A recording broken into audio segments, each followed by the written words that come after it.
Included in this week's build challenges are Diwali musical chairs where the animations go and a song plays at the same time, musical chair style. You can stop the animation and stop the song as we get ready for Diwali coming up. All right, so for this week, the students are building Hermione's goblet.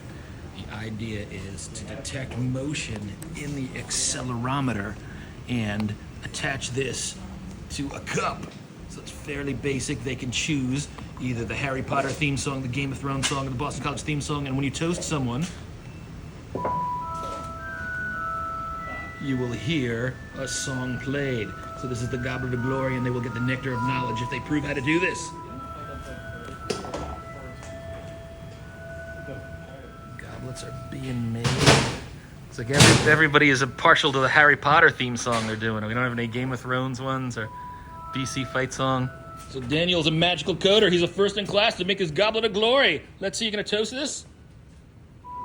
All right, you are ready for the Nectar of Knowledge, Daniel. You have earned it. Are you feeling like an engineer? Yes. All right, there it is. The mysterious Nectar of Knowledge we have with its elven runes, otherwise known as Slavic letters in Russian. The next build is the Magic Wand, which uses LED animation, loops, accelerometer detection.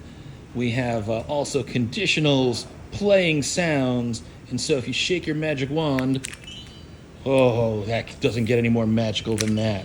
So they've got all our materials over here. They're going to apply their savvy and sensors in their Circuit Playground Bluefruit with Circuit Python. Let's see the Magical Aiden, you're going to conjure some candy. Yeah, all right. Skittles. Oh, fantastic, engineer. You've earned it. Well done. So their in-class quiz is to build Pocket Yoda.